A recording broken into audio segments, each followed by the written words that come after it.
Hello, and thank you so much for joining me tonight. It's Saturday Night Crafting. I hope you all have your drink ready to hand and you've got some crafty bits in front of you so you can craft along with me. Maybe make this up as you go or do it afterwards. But tonight's a fun card. It's really dead simple, really easy. It's been on kind of my wish list of cards to make for ages. So it's not an original design. It's not something I've made up. It's kind of been out there. I have no idea if it's called a lever card or not, but that's what we're going with tonight.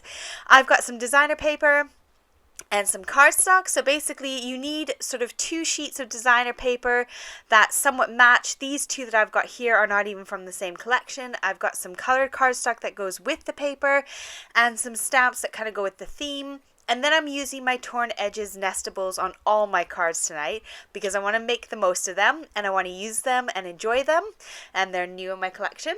So I'm starting with a standard card base. So I've just taken half an A4 sheet, cut it in half, folded it in half.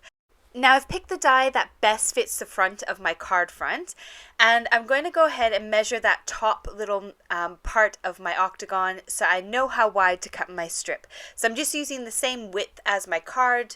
You can go as big or as small as you like, but it needs to tuck under your die. You'll see what I mean by the time we get to the end of the card. So I'm going to go ahead and place that on top of my card in the center. I'm eyeballing it. I'm not going for precise. I'm going to aim for the center. Then I'm going to apply the glue to the back of the lever. So I'm just applying the glue on the back side after I've slipped it over the top of the front of my card. Then I'm going to close my card onto the back. Now I'm using liquid glue. You can use whatever adhesive you've got in your stash. So if you've got a tape runner, if you've got double-sided tape, any of it's going to work because we're going to put a piece of card over the top of that so it'll be extra held in place. So there's our little lever. I'm calling it a lever. I have no idea if that's what I'm supposed to call it, so I apologize if that's not correct. And now I'm going to get my decorative paper and work out which one I want to be on the front and which one I want to be on my dies as my embellishment.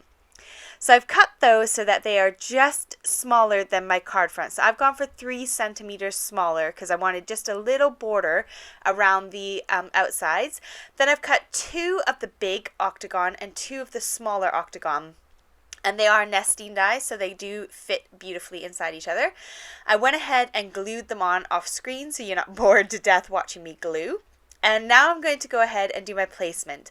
So what I want to do first is my big octagons. So I'm going to use the one that's going to go on the front of my card, and I'm going to put that on first. Now what you want to do is make sure if you've got ones that are unique, so these torn edge ones are all unique on all sides. You got to make sure that they line up because otherwise you're going to see it poking out and peeking out from behind the little flap that's going to go over the top. This will make sense in a minute, so bear with. But you want to make sure that you've got them lined up. And now the little ones also need to line up. If you've got just straight up solid images for your die cuts, then you don't need to worry about this step. But if you're going to have ones that have got a bit of a unique pattern to it, then you need to make sure that they're going to line up. So I glue my bottom one first.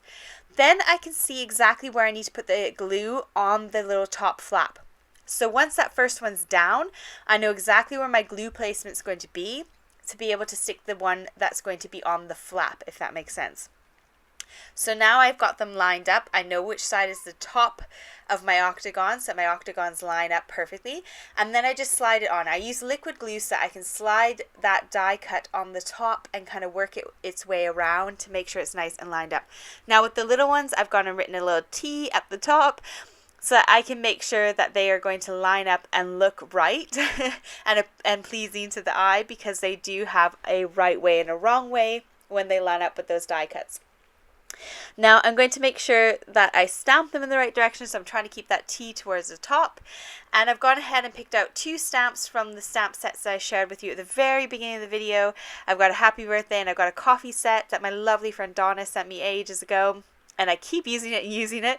I've got my VersaFine Clair ink, which works beautifully on silicone stamps as well as photopolymer. So the happy birthday is photopolymer and the other one is silicone, and it picks up the ink beautifully on both, which is why I love using it. I'm going to go ahead and add some liquid glue. You could use some foam stickers or foam tape if you want to give it a bit more dimension, but I'm going to embellish it and decorate it, so I'm going to use my dimension for those embellishments instead. So now that we've lined it all up, it looks great, but when you open that little flap, you can see the back side of it. So I thought, actually, let's cover that up with some designer paper as well. Now make sure you cut it from the back side of your designer paper to ensure that your die cut ends up the right way around, if that makes sense. Now, I did label a little T on there and put the glue on because often when I glue, I turn it around. This time I didn't, but that's why I did put a T on there. You don't need to do that, but I do forget which way is the right way up. So now we've got this beautiful little hinge, and it looks gorgeous from the back side as well. So this, you could stop here if you felt like, but I wanted to add some embellishments. So I've got this paper here, which is the other side of the stripy paper. So I went ahead and fussy cut out, which I hate doing, all those little coffee cups. And it was quite rewarding. At first I thought I would just stick them down, but then I decided I would use my dimension and pop those up with some foam stickers and stick that on the front. And I thought this made a really good masculine card because I often don't have masculine cards. So I dug through my stash and found the masculine paper and went for a coffee themed masculine birthday card. So to finish off my card, I'm going to go ahead and glue on one of these coffee cups. Again, I'm not going to use dimension on the inside because I want it to lie flat on the inside and not bubble up. And one last thing, I'm going to stamp on the inside. I like sometimes adding a little stamp to the inside of the card. But that finishes off this card. So it's a really quick and really easy card design. I'm going to share with you now a few others that you can do because it's a really great way to have fun and mix it up and change it up and do a few different things. So here's our finished card. Took no time at all and used up some of that stash that we've got in our craft room. So here's my new stamp set and die set from Card Making Magic that I shared with you the other night in my shopping haul, and I decided to use that tonight. I also used my paper pad from Apple Blossom Paper Discovery. I'll link these down below. I'll try and link everything I can down below. Unfortunately, the coffee stamps are from America, so I can't link those. But I've got these papers and I'm nearly finished them. You guys will be so proud of me. But I decided to use them in this card here. And I went with my oval torn edge dies and I stamped some of those flowers on the decorative paper and then die cut them out and stamped some greetings. And then I've got my fun lever going from the right hand side rather than the top. This one I did a children's one. This little robot came on the paper that I used. He was on the back side of that kind of star paper. And so I used him and fussy cut him out and did a double hinge for this one and used my square torn edge nestable dies. And then for my last one, I did a wedding card. I don't know anyone getting married. I just wanted to have one in my stash. And I did a double lever again with my hearts. And I put a big old flower on there from AliExpress and a butterfly. And I did this little lever wedding card, and I think it was 5 3/4 by 5 3/4 for that card. So those are all the cards I made today. I hope you enjoyed them. If you're not a subscriber, please do subscribe. If you remember, please like the video as well. That gets me more publicity with YouTube. It kind of sets their algorithm going.